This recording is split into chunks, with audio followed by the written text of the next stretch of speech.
বাংলাদেশ ইসলামী ছাত্র শিবির আজকের এই সুন্দর আয়োজনে সম্মানিত সভাপতি, অন্যান্য অতিথিবৃন্দ এবং আজকের অনুষ্ঠানে উপস্থিত প্রাণপ্রিয় মেধাবী ছাত্র বন্ধুরা, আসসালামু আলাইকুম ওয়া রাহমাতুল্লাহি ওয়া বারাকাতুহু। একজন বন্ধু প্রশ্ন করেছে, ইসলামী ছাত্র শিবির সম্পর্কে অনেক ধারণা, তারা জিহাদি বই ও অনেক ইসলামী শরীয়ত বহির্ভূত নিজেরাই ইসলামের অবব্যাখ্যা দেয়, এটা কতটুকু সত্য? দুটো দিক আছে। একটা হচ্ছে ইসলামী ছাত্র শিবির জিহাদি বই সম্পর্কে কথিত আছে যে কোরআন শরীফ যখন পাওয়া যায় তখন বলা হয় ছাত্র শিবিরের কাছে জিহাদি বই পাওয়া গেছে। তো যদি বাংলাদেশে কোরআন জিহাদি বই হিসাবে চিহ্নিত, সেই দেশে জিহাদি বই বলে অপব্যাখ্যা যারা করেন, জিহাদি বই তো নিষিদ্ধ করা হয়নি বাংলাদেশে জিহাদও তো নিষিদ্ধ না, ইসলামেও তো জিহাদ নিষিদ্ধ না, বরং জিহাদের অপব্যাখ্যা তারা করে এটাকে মানুষের কাছে একটা বিদঘুটে করে অপপ্রচার করার চেষ্টা করছেন। জিহাদের অর্থ হচ্ছে চেষ্টা, প্রচেষ্টা, চূড়ান্ত প্রচেষ্টা। কোরআনে বলা আছে, ফাইন্নামা ইউজাহিদু লিনাফসিহি ওমান জাহাদা, তোমাদের যারা জিহাদ করে, চেষ্টা করে, তাদের চেষ্টাটা হচ্ছে ফাইন্নামা ইউজাহিদু লিনাফসিহি, সবচেয়ে বড় চেষ্টাটা হচ্ছে নিজেকে বাঁচাবার জন্য। জিহাদটা বিপ্লবের জন্য না, জিহাদটা নিজেকে বাঁচাবার জন্য। ইসলামী ছাত্র শিবির একজন ছাত্রকে নিজেকে বাঁচাবার চেষ্টা করে, অন্যকে বাঁচাবার জন্য চেষ্টা চালায়। জিহাদের ব্যাখ্যায় বলা হয়েছে, জিহাদের ব্যাখ্যা হচ্ছে একজন মানুষকে যদি পানির নিচে চেপে ধরা হয়, এই পানির নিচে চেপে ধরার পর পানির নিচ থেকে উপরে উঠে অক্সিজেন গ্রহণ করার জন্য তার চেষ্টাটা কেমন হবে? তার বন্ধু, আপনার কোনো বন্ধু আপনাকে পানির নিচে মাথা ছোঁয়া খেলা খেলতে গিয়ে নদীতে অথবা পুকুরে পানির নিচে চেপে ধরেছে, তা আপনি ভাববেন আমার বন্ধু মানুষ চেপে ধরেছে, অনেকদিন পর একটা আশা করেছে, আল্লাহ ভরসা, থেকে যায়, যা হয় হবে। তা ভাববেন না নিশ্চয়ই। ছোট সময় আপনার মা আপনাকে গোসল করাতে নিয়ে গিয়েছিল, গোসল করাতে গিয়ে চেপে ধরেছে, ভাবছে আমার ছেলে তো শ্বাস একেবারে খারাপ রাখতে পারে না, থাক, আপনি চিন্তা করবেন আমার মায়ের পায়ের নিচে ভেস্ট, আমার সেই মা আশা করছে, চেপে ধরছে, আল্লাহ ভরসা, থাকি কিছুক্ষণ, দেখা যাক কি হয়। তা করবেন না। কেন করবেন না? পানির নিচ থেকে উপরে উঠে অক্সিজেন গ্রহণ করা জীবনের প্রয়োজনে যেমন এটি অনিবার্য, একজন মানুষের জন্য জীবনে বেঁচে থাকা, অক্সিজেন গ্রহণ করা যেমন জরুরি, একজন ইমানদারের, একজন মুসলমানের ইমান রক্ষার প্রশ্নে তার চেষ্টা, প্রচেষ্টা, জিহাদ করা ঠিক তেমন জরুরি। অক্সিজেন ছাড়া যেমন একজন মানুষ প্রাণে বাঁচে না, জিহাদ, চেষ্টা, প্রচেষ্টা ছাড়া একজন ইমানদার তার ইমান রক্ষা করতে পারে না। অক্সিজেন ছাড়া একজন মানুষ যেমন প্রাণে বাঁচে না, জিহাদ করা, চেষ্টা, প্রচেষ্টা চালানো ছাড়া একজন ইমানদার তার ইমান রক্ষা করতে পারে না। রাসূল করিম সাল্লাল্লাহু আলাইহি ওয়াসাল্লামের কাছে এসে তাবুক যুদ্ধ হলো, আহজাবের যুদ্ধ হলো, সবচেয়ে বড় যুদ্ধ হয়ে গেছে। এসে আল্লাহ রাসূলকে বললেন, ইয়া রাসূলুল্লাহ, অনেক বড় যুদ্ধ আমরা শেষ করে ফেলেছি, what can I do, and we have to do. এখন আমরা কি করব? আমাদের তো যুদ্ধ শেষ। আল্লাহ রাসূল বললেন, এখন তোমার সবচেয়ে বড় যুদ্ধ হচ্ছে তোমার নিজের সাথে। ওমান জাহাদা ফাইন্নামা ইউজাহিদু লিনাফসি, তোমার নিজের নফসের সাথে যুদ্ধ করতে হবে। তোমার নফস বলবে অন্যায় করতে, তোমাকে ভালো করতে হবে। নিজের নফসের সাথে যিনি যুদ্ধ করে টিকতে পারেন, তিনি হচ্ছেন সবচেয়ে বড় মুজাহিদ। আর আমাদের মুজাহিদ বলা হয় এখনকার সময়ে যারা অপব্যাখ্যা করেন, যিনি সবচেয়ে বড় বোমাটা মারতে পারেন। আমরা ছাত্র শিবির বলি, যিনি সবচেয়ে বোমাটা মারতে পারেন তিনি মুজাহিদ না, ইসলামকে ছোট করার চেষ্টা করছেন। আর ছাত্র শিবির তার থেকে মুক্ত করে একজন ছাত্রকে, একজন যুবককে অন্যায় থেকে নিজেকে বাঁচিয়ে রাখার জন্য সবচেয়ে চেষ্টা যিনি করছেন, তার নাম আমরা দিই মুজাহিদ, এবং আল্লাহ রসুল তাকে মুজাহিদ বলেছেন। আমরা সেই চেষ্টাই করছি। একে যদি কোরআনের বিপক্ষে বলেন, তাহলে কোরআনের আয়াত আমাদের কাছে আছে, আল্লাহ রসুলের আয়াত, হাদিস আমাদের কাছে আছে। এখন সেই বইগুলো, যে কথাগুলো যে বইতে লেখা আছে, সেই বইগুলোকে জিহাদি বলে চালিয়ে দেওয়াটা নিশ্চয়ই তাদের দায়িত্ব হওয়ার কথা না। ওই বই তাদের কাছেও আছে। যারা আমাদেরকে বলেছে, আমরা তাদেরকে বলেছি, এই বই আপনি খোঁজ নেন, আপনার ছেলে কাছে, আপনার বাড়িতে আছে। বলছে, হ্যাঁ তা তো দেখেছি বাড়িতে, দু একটা বই আমিও পড়েছি, কিন্তু এখন তো আমাদের এটা করা ছাড়া কোনো উপায় নেই। এরপরে অপব্যাখ্যার কথা বলা হয়েছে, রাসূল করিম সাল্লাল্লাহু আলাইহি ওয়াসাল্লাম সম্পর্কে বলা হয়েছে আল্লাহ রাসূল মুহাম্মদ এমন কিছু কথা বলতেছে, এগুলো আমাদের বাপদাদার বাইরের কথা, নিজের মন গড়া কিছু কথা বলতেছে। এবং নিজের মন গড়া কথা বলতেছে, এটি সার্টিফাই করে আল্লাহ রাব্বুল আলামিন নিজে আয়াত নাজিল করে তার জবাব দিতে হয়েছে। যে বলা হলো আমার প্রিয় নবী মুহাম্মদ আমার নির্দেশ ছাড়া একটা কথাও তিনি বলেন, আমি যা বলি তা তিনি বলেন। কাফির মুশরিকরা বলল যে না, এটা হতে পারে না, তাহলে কি বলে এটা শুনে আসো। এখন মুশকিল হয়ে গেছে, যাকেই শুনতে পাঠানো হয়, যেখানে বসে তিনি আলোচনা করেন, শুনতে পাঠানো হয়, শোনার পরে তিনি আর ফিরে আসেন না, বলে না মুহাম্মদ তো ভালো কথাই বলে, ভালোই লেগেছে, আমি তার প্রতি ঈমান এনেছি। সিদ্ধান্ত হলো এরকম আর বিচ্ছিন্নভাবে পাঠানো যাবে না, কেউ আর যেতেই পারবে না, মুহাম্মাদের কাছেই কেউ যেতে পারবে না, কথাই শুনতে পারবে না। সিদ্ধান্ত মতো বৈঠকে আবু জেহেল নেতৃত্ব দিয়েছেন, বৈঠকের ডিসিশন, কেউ যেতে পারবে না তার কাছে। রাত্রিবেলা যখন গভীর হয়ে গেছে, তখন আবু জেহেল নিজে হাজির, শারিক ইবনে আকনাস হাজির। শারিক ইবনে আকনাস জানেন না যে আবু জেহেল আসবে। আবু জেহেল মনে করেছে আমি ডিসিশন দিয়েছি, সুতরাং কারো তো যাওয়ার কথা না। সে ভাবছে এই সুযোগটা আমার গ্রহণ করা উচিত। দুজনের সাথে পথে দেখা, অন্ধকার রাত। শারিক ইবনে আকনাস আবু জেহেলকে জিজ্ঞেস করেছে, আবু জেহেল বলতো, রাত্রিবেলা কেউ শুনতে পাবে না, মুহাম্মদ যা বলে তা কি তার বাপদাদার কথা বলে নাকি সত্য কথা বলে, কোরআনের কথা বলে? বলছে যে দেখো তো ভালো করে আশেপাশে কেউ আছে কিনা। বলছে না, কেউ নাই। বলে তাহলে সত্য কথা বলি, শোনো, মুহাম্মদ তো যা বলে সব ঠিকই বলে, শুধুমাত্র আমাদের স্বার্থের সাথে সাংঘর্ষিক বলে আমরা তার বিরোধিতা করি, নাহলে তো সে সত্য কথাই বলে। যাকে পাঠানো হয় সেই মুহাম্মদের কথা ঘায়েল হয়ে যায়। আমি আসছি আসলে তার জাদু করে এই কথা থেকে আমি নিজেও মুক্ত না, সেজন্য আমি আজকে একটু সুযোগটা গ্রহণ করতে আসলাম, এসে দেখি তোমরা আবার হাজির হয়ে গেছো। আমাদেরকে পাহারা দেওয়ার জন্য বিশ্ববিদ্যালয়কে যে পুলিশ নিয়োগ করা হয়, পুলিশ এসে কিছুদিন আমাদের সাথে থাকে, আমরা তাদের সাথে সম্পর্ক করি, কিছুদিন পরে ওই পুলিশ সম্পর্কে আমাদের বন্ধুরা বলে যে এরা সব শিবির করে, এদেরকে চেঞ্জ করে দেন, নতুন কিছু পুলিশ পাঠান। আমরা রাজশাহী বিশ্ববিদ্যালয়ে এরকমও দেখেছি, পুলিশ কমিশনারকে ফোন করা হয়েছে, ফলে পুলিশ কমিশনার পিএস আমাদেরকে বলেছে যে চেঞ্জ করতে করতে এক পর্যায়ে এক গ্রুপকে যখন লাস্ট আর চেঞ্জ করার সুযোগ নেয়, তখন পুলিশ কমিশনার নাকি ফোনে তাদেরকে বলেছিল তোমরা রাজশাহী বিশ্ববিদ্যালয়ে ছাত্র শিবিরের যে পাল্লায় পড়েছো, তাতে আমার ধারণা আমি পুলিশ কমিশনার, আমাকেও দায়িত্ব দেওয়া হলে কিছুদিন পর আমিও বোধহয় শিবির হয়ে যাব। কারণটা কি? ব্যাখ্যাটা তাদের দেয়া, নিজের থেকে দেওয়ার দায়িত্ব। আমরা আমাদের থেকে নিজেদের, ছাত্র শিবির এটা বলে না যে আমাদের নেতা এই কথা বলেছেন, ছাত্র শিবির এই কথা বলে না নিজামী সাহেব এই কথা বলেছেন আমাদেরকে এটা করতে হবে, ছাত্র শিবির এটা কখনো বলে না মাওলানা মওদুদী মরহুম রহমতুল্লাহ এটা বলেছেন, সো চলেন লেটস গো আমরা এই কাজটা করি। ন, ছাত্র শিবির বলে কোরআন এটা আমাদেরকে বলেছে, আমাদের এটা করতে হবে। এটা যদি অপব্যাখ্যা হয়, তাহলে আপনি কোরআনের বাইরে আর একটা ব্যাখ্যা নিয়ে এসে যেটা দাঁড় করাবেন, কোরআনেরটা ব্যাখ্যা হবে না আপনারটা ব্যাখ্যা হবে, না কোরআনের বাইরে যেটা হবে সেটা অপব্যাখ্যা হবে। দেশের অন্যান্য রাজনৈতিক দলগুলো ছাত্র শিবিরকে জামাত ইসলামের অঙ্গ সংগঠন হিসাবে বিবেচনা করে। আসলে ছাত্র শিবিরের সাথে জামাত ইসলামের সম্পর্ক কি? ছাত্র শিবিরের সাথে জামাত ইসলামের আদর্শিক সম্পর্ক। ছাত্র শিবির এই দেশে ইসলাম প্রতিষ্ঠা করার দায়িত্ব দিয়ে ছাত্রদেরকে কাজ করে, তৈরি করে। জামাত ইসলামীকে এই পৃথিবীতে আল্লাহ পাঠিয়েছেন কাল কিয়ামতের দিন। ভালো করে বুঝতে হবে, আপনারা তো নিশ্চয়ই বুঝবেন আমার চেয়ে, আমি অল্প বলে আপনারা বেশি বুঝে ফেলবেন, আমি সেই আস্থা নিয়ে কথা বলতেছি।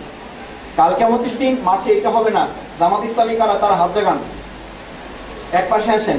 ছাত্র শিবির সিলেট মেডিকেল কারা, তারা এক পাশে আসেন। সিলেটের আওয়ামী লীগ কারা, কই দেখি, এক পাশে আসেন, তাদের হিসাব আলাদা হবে। কাল কিয়ামতের কঠিন ময়দানে জামাত ইসলামের হিসেব নেই, ছাত্র শিবিরের কোনো ক্যাটাগরি নাই, ওখানে ছাত্র শিবির জামাত হিসাব না, হিসাব হবে কোরআনের বক্তব্য অনুযায়ী। আফা হাসিবতুম আন্নামা খালাকনাকুম আবাসা, মানুষ তুমি কি মনে করেছো তোমাকে দুনিয়াতে পাঠানো হয়েছে, মেডিকেল কলেজে ভর্তি হয়েছে, মাদ্রাসায় পড়ছো, কলেজে পড়ছো, ইউনিভার্সিটিতে পড়ছো, কেমিস্ট্রিতে পড়ছো, আর পড়াশোনা করে আমার কাছে চলে আসছো, আর কোনো কিছু করতে হবে না, আবাসা, এরকম একটা নিরর্থক কাজে তোমাকে পাঠিয়েছি, আর কোনো অ্যাসাইনমেন্ট তোমাকে দেওয়া হয় নাই। আল্লাহ তার জবাব আবার পরে দিয়েছেন, না তোমাকে একটা অ্যাসাইনমেন্ট দিয়েছি আমি, নির্দিষ্ট একটা কাজ দিয়েছে। আমাদেরকে কেউ কেউ বলে আল্লাহ রাব্বুল আলামিন এই পৃথিবীতে আমাদেরকে ইবাদত বন্দেগী করার জন্য পাঠিয়েছেন, তার মানে ইবাদত বন্দেগী হচ্ছে সুবহানাল্লাহ, আলহামদুলিল্লাহ, রব্বিল আযীম, আল্লাহু আকবার, এই শব্দগুলো পড়ে মোটামুটি আমরা সওয়াব হাসিল করে জান্নাতে চলে যাব।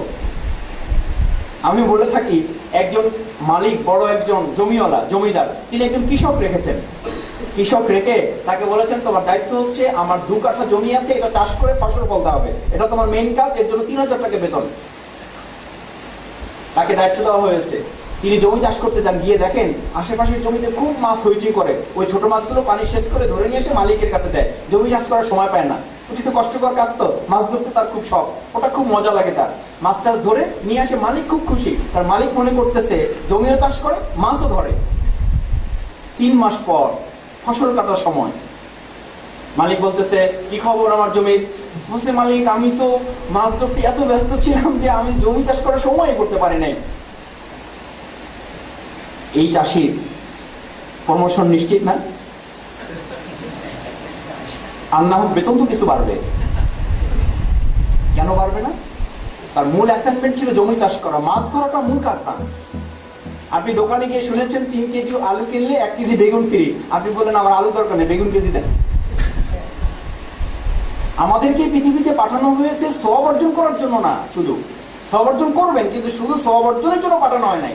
আমাকে একটা মূল অ্যাসাইনমেন্ট, একটা দায়িত্ব দিয়ে, যদি সওয়াব অর্জনে কাজ হবে, শুধু সওয়াব অর্জনে যদি কাজ হবে, তাহলে আল্লাহ রাব্বুল আলামিন তো তার ফেরেশতারা ছিলেন, আমাদেরকে যখন পাঠানো হয় পৃথিবীতে, ভালো মনে থাকার কথা, সূরা বাকারা পড়েছেন আপনারা, সেখানে বলা আছে যে যখন আমাদের পাঠানোর ব্যাপারে আলোচনা হয় ফেরেশতাদের সামনে, তখন ফেরেশতারা আপত্তি তুলেছিলেন যে আল্লাহ, আমরা কি ইবাদত বন্দেগী করতে করতে কি আমরা কি ক্লান্ত হয়ে গেছি, বা আমরা কোনো অভিযোগ করেছি? আমাদের রিটায়ার করার মতো অবস্থা হয় নাই, আমরা তো ঠিকই ছিলাম, ঠিকই আছি, ইবাদত বন্দেগী যা করার তো আমরা করতেছি, খাওয়া নাই, ঘুম নাই, গোসল নাই, চাকরি নাই, বাকরি নাই, ব্যবসা নাই, পড়া নাই, শোনা নাই, শুধু এই কাজই করতেছি।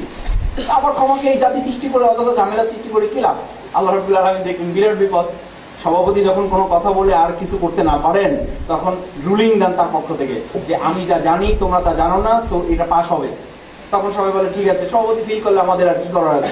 আল্লাহ রাব্বুল আলামিন বলেন, ইন্নী আ'লামু মা লা তা'লামুন, আমি যে কারণে সৃষ্টি করতেছি সেটা তোমরা জানো না, সেটা শোনো। সেই কারণটা হচ্ছে আমি তাদেরকে পৃথিবীতে পাঠাচ্ছি একটা মূল অ্যাসাইনমেন্ট দিয়ে, মূল দায়িত্ব দিয়ে। ইন্নী জাইলুন ফিল আরদি খলিফা, তারা হবে আমার প্রতিনিধি, এবং তার দায়িত্ব হচ্ছে হুয়াল্লাযী আরসালা রাসূলাহু বিল হুদা ওয়া দীনিল হক, তাদেরকে সত্য দ্বীন এবং কোরআন দেওয়া হয়েছে, লিইউযহিরাহু আলা দ্বীনি কুল্লি, তারা পৃথিবীতে আমার জমিনে সকল মতবাদের উপরে, সকল মতাদর্শের উপরে ইসলামকে বিজয়ী করে দেবে, এই জন্য তাদেরকে পাঠানো হয়েছে। আর সেই কাজে তারা কতটুকু উপযুক্ত, সেই কাজে তারা কতটুকু যোগ্য, সেই জন্য ট্রেনিং হিসেবে তাদেরকে দেওয়া হয়েছে নামাজ। সেই কাজে তারা কতটুকু দক্ষ, সেই জন্য ট্রেনিং হিসেবে তাদেরকে দেওয়া হয়েছে রোজা। সেই কাজে তারা কতটুকু দক্ষ, এর একটা প্রশিক্ষণ প্রোগ্রাম, ঐক্যবদ্ধ হয়ে ইমিউনিটি ডেভেলপ করার জন্য তাদেরকে দিয়েছে হজ। তারা স্যাক্রিফাইস মেন্টালিটিতে কতটুকু পরীক্ষিত, সেই জন্য তাদেরকে দিয়েছে যাকাত। আমরা হয়েছে ট্রেনিং সব নিয়েছি, ট্রেনিং এর পর যখন এটা ইমপ্লিমেন্টেশন যাওয়ার এক্সিকিউশনে যাওয়ার কথা, তখন আমরা বলেছি প্রাইভেট তো ঠিকই করেছি, কোচিং তো ঠিকই করেছি, কিন্তু ম্যাথমেটিক্সের ব্যাপারে আমার একটা সমস্যা আছে, ম্যাথমেটিক্স আমি একটু দুর্বল, তো এই পরীক্ষাটা দিতে চাচ্ছি না, কারণ ইসলাম স্টাডিজ আমি 100তে আশা করছি 99 পাবো, ওটা দিয়ে আশা করছি কভার হয়ে যাবে, ম্যাথমেটিক্সটা আমি চাচ্ছি না এই পরীক্ষাটা দিতে। আমরা ইসলাম স্টাডিজ 99 পেয়েছি, কিন্তু ম্যাথমেটিক্সে ভয়ে পরীক্ষা দিতে যাচ্ছি না, কারণ এটা একটু কষ্টকর। অথচ এই ম্যাথমেটিক্সের জন্য আপনি প্রাইভেট করেছেন, টিউশনিং করেছেন, কোচিং করেছেন, সব কিছু করেছেন, যখন পরীক্ষার সময় আসছে তখন এটা অ্যাভয়েড করেছেন। পাস না ফেল? কেন ফেল? মূল দায়িত্ব থেকে যদি আপনি নিজেকে আড়াল করে রাখেন, তাহলে আপনি এটা করতে পারবেন না। ছাত্র শিবির এবং জামাতের সাথে সম্পর্ক হচ্ছে, জামাত ইসলামী আল্লাহর জমিনে আল্লাহর দ্বীন প্রতিষ্ঠা করার জন্য একটা লেভেলে কাজ করে, ছাত্র শিবির ছাত্র অঙ্গনে কাজ করে, একই লক্ষ্য নিয়ে কাজ করে।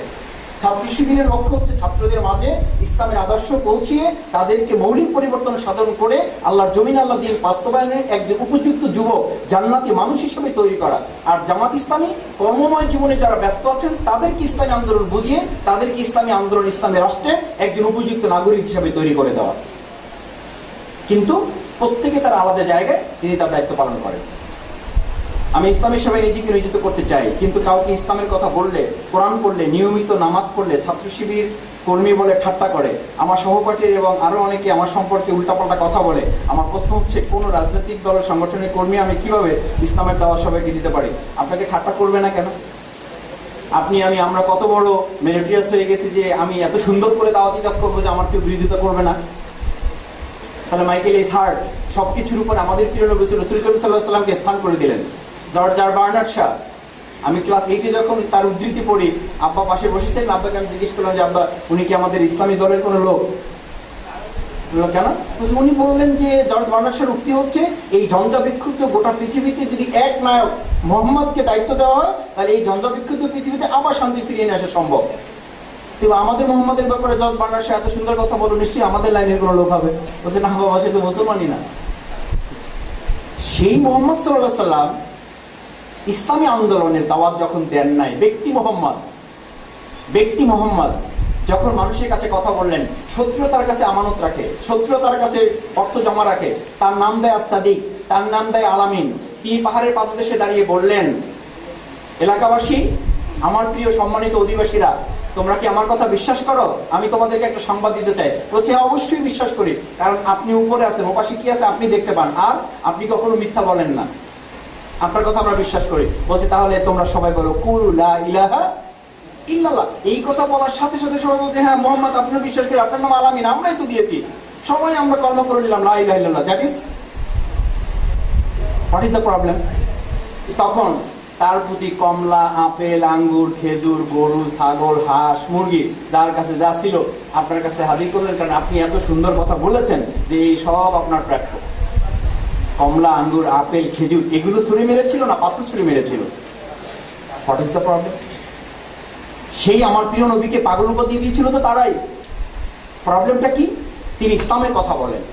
তাকেই তারা কবি উপাধি দিয়েছিল। প্রবলেমটা কি? তিনি ইসলামের কথা বলেন।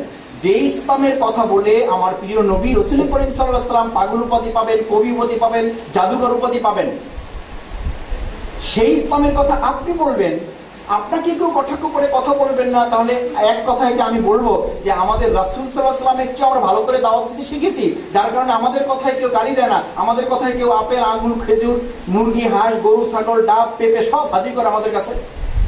যে ইসলামের কথা বলে আমার প্রিয় নবী পাথরের আঘাত খেলেন, দাম মোবারক শহীদ হলেন, সেই ইসলামের কথা আমি বলবো, আমার প্রতি আঘাত আসবে না, আমাকে সবাই সম্মান করবে, সবাই এসে আমার সাথে আপোষ করবে। What is the difference between ইসলাম?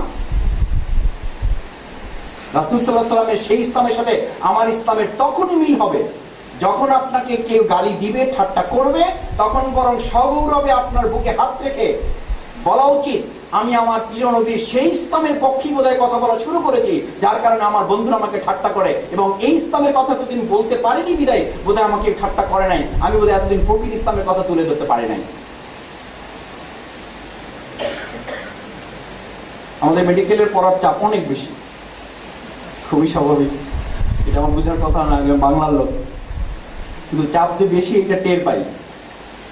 ঘাড়ের উপরে এরকম একজন লোক থাকে তো বুঝতে পারি কিছুটা চাপ আছে, কিছু চাপ আমাকেও সামলাতে হয়, কিছুটা টের পাই আর কি। তো ফলে ভাইয়া দেখা যায় আমরা কোরআন হাদিসের কথা সম্পূর্ণ ভুলে যাই।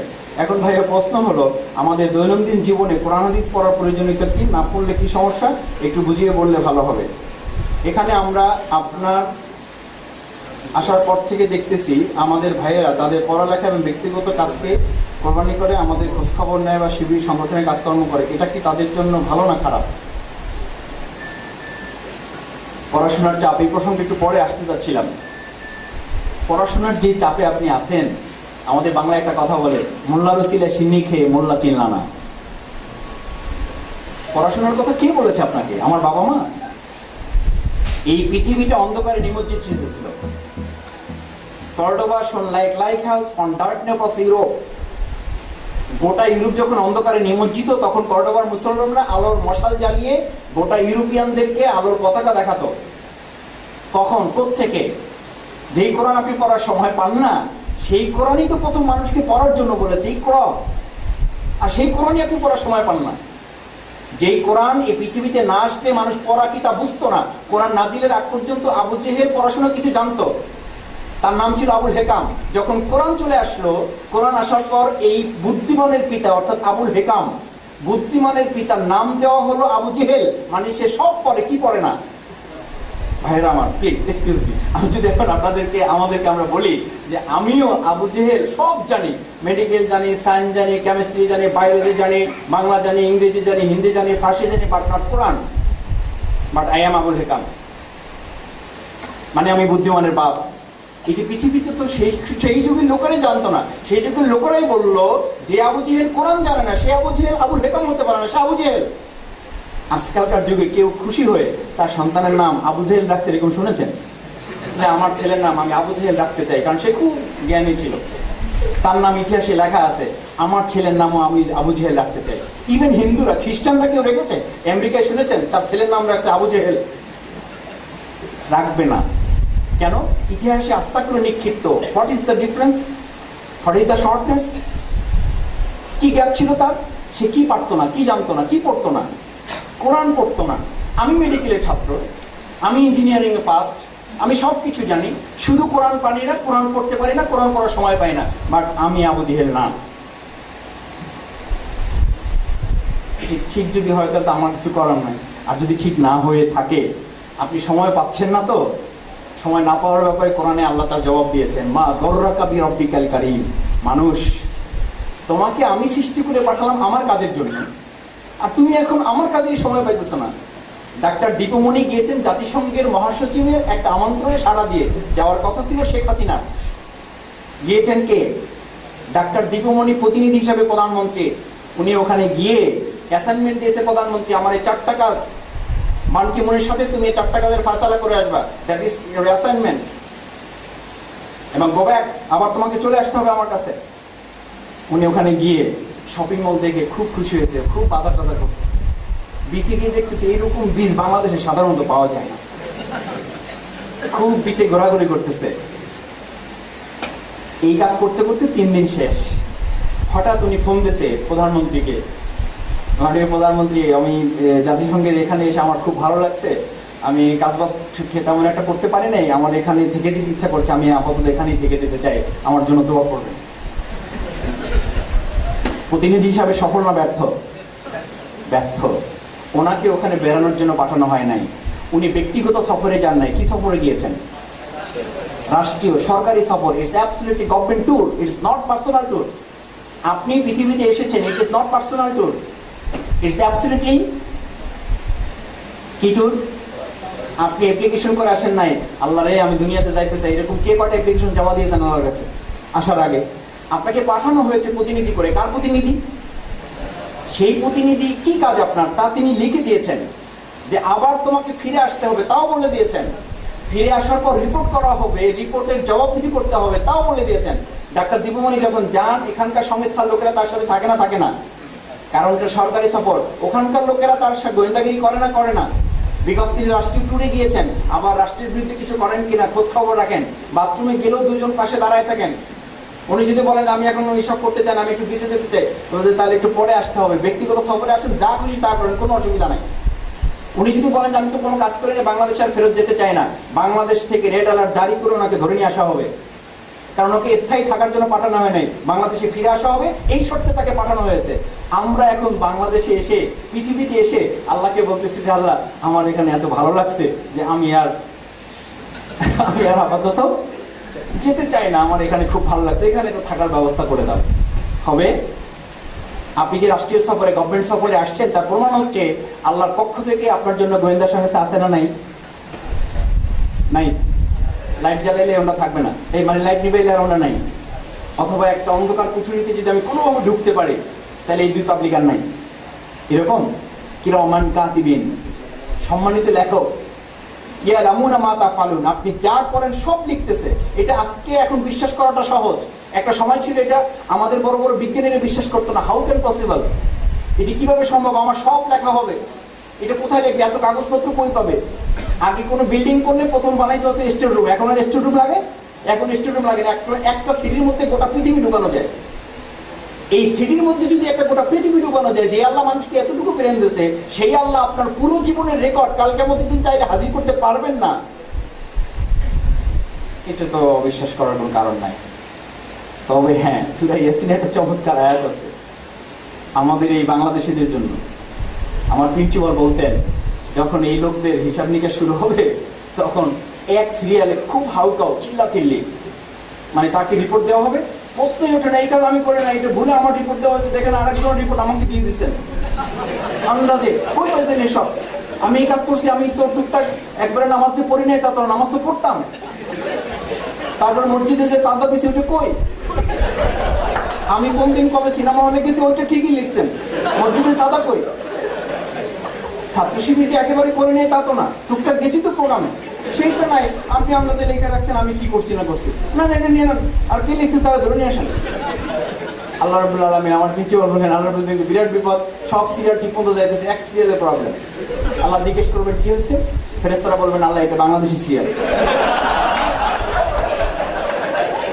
আপনারা হাসতেছেন, নিজেদেরকে ছোট করার জন্য বলছেন, আমি বাংলাদেশি, আমি এটা গর্ববোধ করি। কোনো এক কারণে সৌভাগ্যবশত সৌদি আরবে হজ করতে গিয়েছিলাম, সুযোগ পেয়েছিলাম।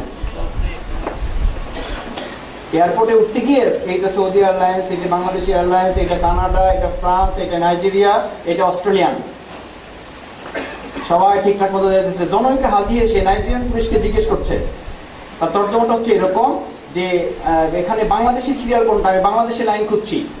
নাইজেরিয়ান পুলিশের জবাব হচ্ছে, আপনি বাংলাদেশি সিরিয়াল খোঁজার কোনো দরকার নেই, জাস্ট কয়েক সেকেন্ড দাঁড়ায় থাকেন, যেখানে হাউকে বেশি দেখবেন ওই লাইনে দাঁড়ায় যাবেন। ঠিক কিছুক্ষণ পরে দেখা গেল যে পুরো হট্টগোল চলতেছে। এক লাইন এসে বলছে যে আপনি কি বাংলাদেশি, বলছে দেখলে বুঝতে পারতেছেন না যে ঝামেলা চলতেছে। প্রিয় ছাত্র বন্ধুরা, কথাটা হাসির জন্য বলিনি, কথাটা বলেছি এই জন্যে যে আপনি যে প্রশ্ন করেছেন কোরআন পড়ার সময় পান না, সময় পেতে হবে। কোরআনের বর্ণনা হচ্ছে, আমি বলেছি না যে আমার কোনো কথা শোনাবার জন্য আসি নাই, আমার কথা আপনি শুনবেন কেন? আমি তো আমার কোনো প্রিন্সিপালের কথা শোনানোর জন্য আসি নাই, আমার কোনো রাজনৈতিক নেতা, আমার কোনো গুরু, তার কথা শোনাবার জন্য আসি নাই। কোরআন কি বলছে আপনাকে জানেন? কালকে আমাদের যে যারা কোরআন পড়তে পারেন নাই, কোরআন পড়ার সুযোগ যাদের হয় নাই, কোরআন পড়লে যাদেরকে ব্যাকডেটেড মনে হতো, কোরআনের আয়াত বললে আপনারা বলেন, আমি আমার ইউনিভার্সিটি ক্লাসে ছাত্রছাত্রীদেরকে বলি যে আমি তোমাদেরকে বাংলা পড়াতে পড়াতে দুই একটা আয়াত বলি, তোমরা মনে করো ও আচ্ছা স্যারকে এতদিন মনে করছেন আমাদের ব্যাকডেটেড মাদ্রাসায় পড়া হুজুর। আর ঠিক ওই ইংলিশের কথাটা, মানে ওই অ্যারাবিক কথাটাই, কোরআনের আয়াতটা কি আমি যদি ইংলিশ করে বলি, আরে বাবা আমাদের স্যার বাংলা পড়ান কিন্তু ইংলিশও জানেন, বিরাট স্মার্ট লোক। যদি শুধু বলি ইন্নাল্লাহা লা ইউগাইয়িরু মা বিকওমিন, জাতির পরিবর্তন হবে না হাত্তা ইউগাইয়িরু মা বিআনফুসিহিম, তোমার নিজের পরিবর্তন ছাড়া, তুমি তোমার পরিবর্তন করা ছাড়া দেশের এক ইঞ্চি মাটি পরিবর্তন হবে না, ভাগ্যের পরিবর্তন হবে না। এটি ইংরেজিতে বললে ওরে বাবা একেবারে সদ্যজাত মঙ্গল গ্রহ থেকে এখন আবিষ্কার হয়েছে, এখন জাস্ট নাও বদলে যাও, বদলে দাও। এটা কার কথা? কোরআনের কথা না, এটা প্রথম আলোর কথা। It's absolutely sorrowful. এই জাতির জন্য দুর্ভাগ্যজনক, কোরআনের কথাগুলোকে ব্ল্যাকমেইল করে, কোরআনের কথাগুলো হাইজ্যাক করে, কোরআনের কথাগুলোকে চুরি করে আজকে খ্রিস্টান এবং নাসারারা ইংলিশে চালিয়ে দিয়ে আমাদের যুবক তরুণদেরকে প্রতারণা করার চেষ্টা করছে। বদলে দাও, বদলে দাও, এটি প্রথম আলোর পৈতৃক সম্পত্তি নয়, এটা মহাগ্রন্থ আল কোরআন এখন থেকে 1500 বছর আগে আমাদেরকে ডিক্লারেশন দিয়েছে, it is message from holy Quran. কিন্তু আমাদের দুর্ভাগ্য হচ্ছে, আমরা যখন বলি লিউটনেস্টার বলেছেন রিড রিড অ্যান্ড রিড, তখন আমাদের গা ফুলে ওঠে। আর যদি বলি কোরআন আমাদেরকে বলেছে ইকরা বিসমি রাব্বিকাল্লাযী খালাক, অনেক আগে শুনছি, রাখবে ভালো লাগে না। যদি বলি ওই আল্লিমুহুমুল কিতাবা ওয়াল হিকমা ওয়া ইউযাক্কিহিম, কোরআনের মেসেজ হচ্ছে তোমার মৌলিক পরিবর্তন, তোমার হৃদয়, তোমার আত্মার পরিবর্তন। কদ আফলাহা মান যাক্কা, যে হৃদয় পরিবর্তন করেছে সে সফল, ভালো লাগবে না আপনার কাছে। যদি বলি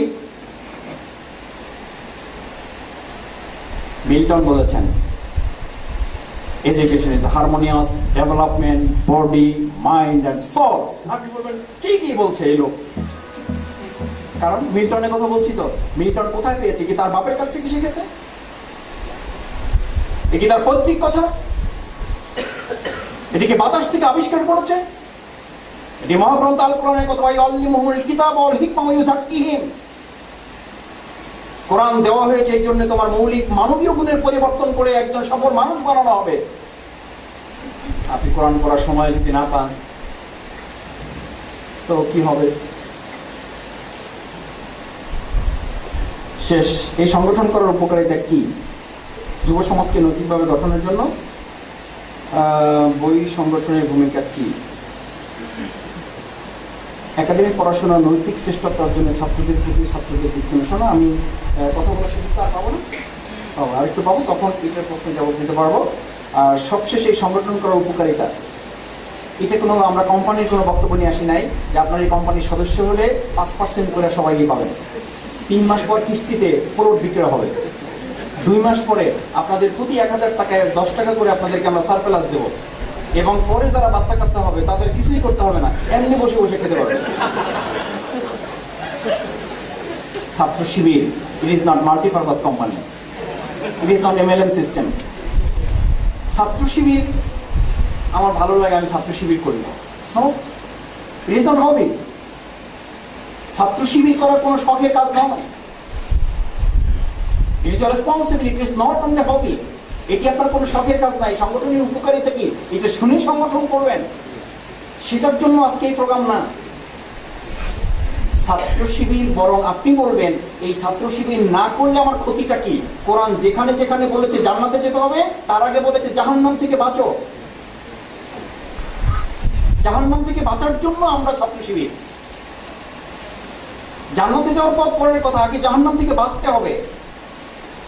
অসিকাল্লাযীনা কাফারু ইলা জাহান্নামা যুমারা, একদলকে ধাক্কাইতে ধাক্কাইতে জাহান্নামের দিকে নেওয়া হবে।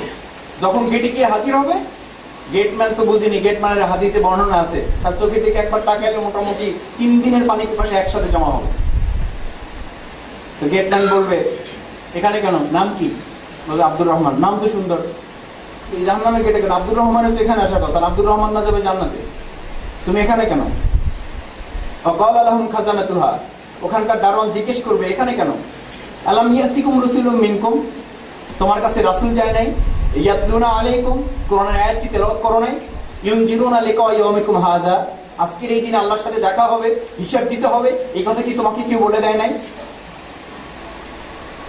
তখন চুপ করে মাথা নত করবে, বলবে সব কিছুর উপরে উঠে কলু বালা, হ্যাঁ আমাকে এই কথা আলহামরা শপিং সেন্টারে নিয়ে, চাইনিজ রেস্টুরেন্টে নিয়ে বহুবার বলা হয়েছে। তা আমি মনে করছি এটা ছাত্র শিবিরের ভাইরা দায়িত্ব নিয়েছে, এটা ওনাদের কাজ, এটা ওনাদের চাকরি, এটা না করলে ওনাদের বেতন পাইতো না। যার কারণে আমাদেরকে ওনারা ডাইকে নিয়ে এই কাজটা করেছে। ওনারা ওনাদের কথা বলছে, আমরা আমাদের মতো আগে যেরকম ছিলাম, মুসলমানের এক কথা, আগে যেরকম ছিলাম এখন ওইরকম আছি, ভবিষ্যতে ওইরকম থাকবো।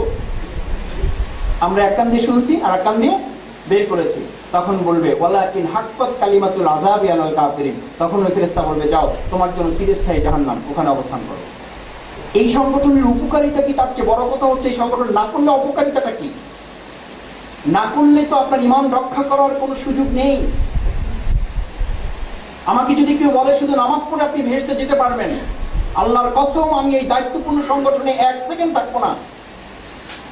ওই যে যদি আলু না কিনে বেগুন পাওয়া যায় ফ্রি, তা আমি বেগুন কেজি নিয়ে জান্নাতে যেতে আমার অসুবিধা কি? কিন্তু আমাদের মধ্যে কেউ কেউ আমাদেরকে এখন শেখাচ্ছেন এই ছাত্র শিবিরের মতো সংগঠনে গিয়ে জীবন মুক্তির ঝুঁকি, তারপরে মিথ্যা মামলা, তারপরে তোমার বিরুদ্ধে অপচয়, তারপর তোমার বিরুদ্ধে কটাক্ষ করা, তারপরে তোমার বিরুদ্ধে অপবাদ, এই সব তোমার ঝুঁকি নেওয়ার দরকার কি? এই ছাত্র শিবির করার প্রয়োজনটা কি তোমার? তখন আমরা চিন্তা করি ঠিকই তো, নামাজ পড়বো, রোজা করবো, এইসব দুনিয়াবি ঝামেলার মধ্যে যাওয়ার দরকারটা কি? আমাদের প্রিয় নবী রাসূল করিম সাল্লাল্লাহু আলাইহি ওয়াসাল্লাম এই ঝামেলার জবাব তিনি সাহাবীদেরকে দিয়েছেন। সাহাবায়ে কেরাম জিজ্ঞেস করছেন, ইয়া রাসূলুল্লাহ, একজন ঈমানদার ওয়াইন সামা, সে রোজা রাখবে, ওয়া সাল্লা, সে নামাজ পড়বে, ওয়া জামান্না মুসলিম, এবং বলবে আমি একজন পাকা মুসলমান। আমাদের মধ্যে এরকম আছে না? বললে যে ভাই টুকটাক নামাজ না পড়লে কি হবে, আপনি ঈমান কি আছে? আমি ঈমান আলহামদুলিল্লাহ এটা মোটামুটি একবারে মানে বাধাই করে রাখছি, কোনো সমস্যা হবে না। এই নামাজ না পড়লে ঈমান যাদের শক্ত আছে তাদের সম্পর্কে সাহাবায়ে কেরাম বলেন নাই, বলেন যারা নামাজ পড়েন, ওয়াইন সামা, রোজা রাখেন, ওয়া সাল্লা, নামাজ পড়েন, ওয়া জামান্না মুসলিম, এবং নিজেকে মুসলমান বলে দাবি করেন।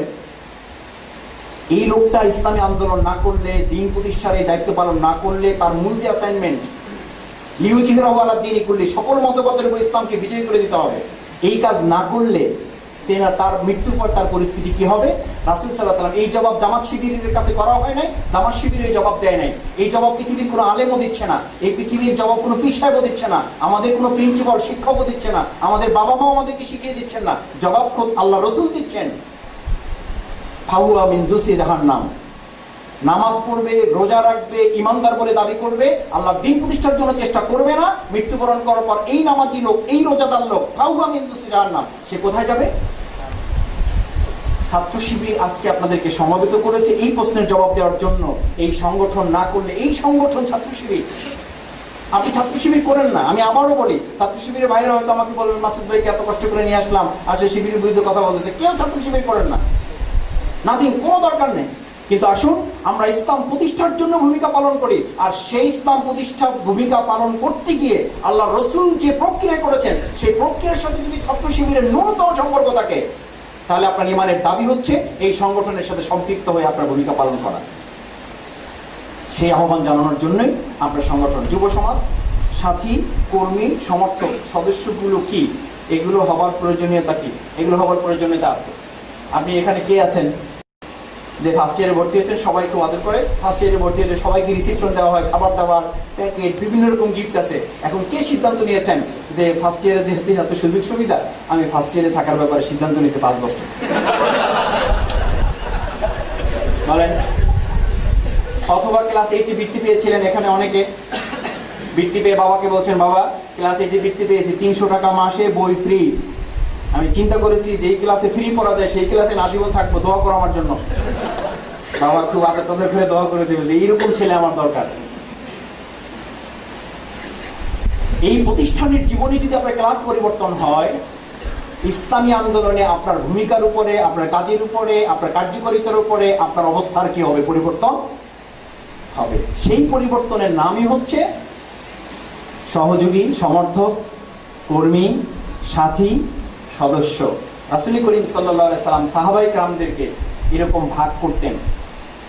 কাউকে শুধু 10 জন কিনে বসতেন খুব গুরুত্বপূর্ণ মুহূর্তে, কাউকে শুধু বললো যে যারা হচ্ছে আশারায়ে মুবাশশারা, এরা জান্নাতের খবর পেয়ে গেছে, এরা এমন লোক, দুনিয়াতেই তাদেরকে জান্নাতের খবর দিয়ে দেওয়া হয়েছে। আবার আরেকজনকে বলা হয়েছে এমন লোক আমার পরে সে নবী হতো, যদি কাউকে নবী বানানো হতো।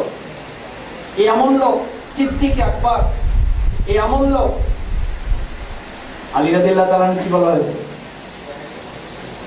এরকম প্রত্যেককে ক্যাটাগরি করে তার মর্যাদা, তার যোগ্যতা অনুযায়ী ওসমান রাদিয়াল্লাহু তাআলাকে বলা হয়েছে গণী, সর্বোচ্চ ধনী, ক্যাটাগরি ভাগ করে দেওয়া হয়েছে।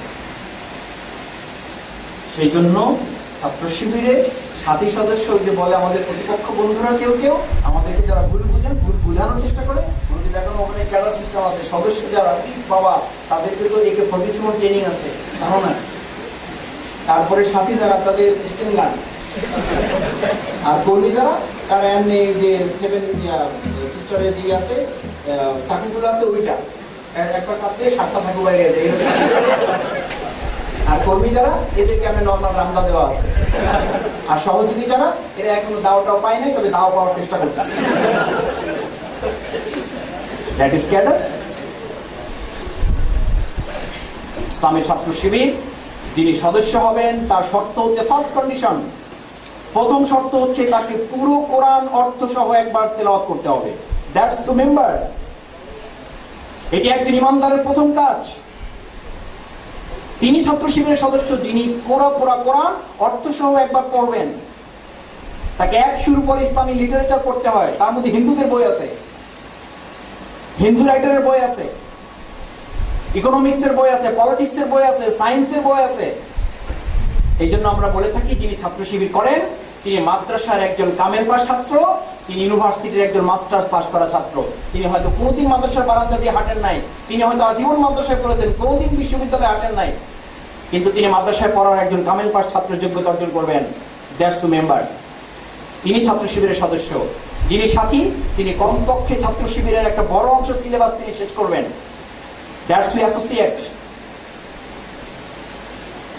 আসুন না আমরা সেই প্রতিযোগিতায় লিপ্ত হই, এবং সেই প্রতিযোগিতায় দুনিয়া এবং পরকালে উভয়ের সার্থকতা নির্ভর করে। আল্লাহ আমাদেরকে তৌফিক দান।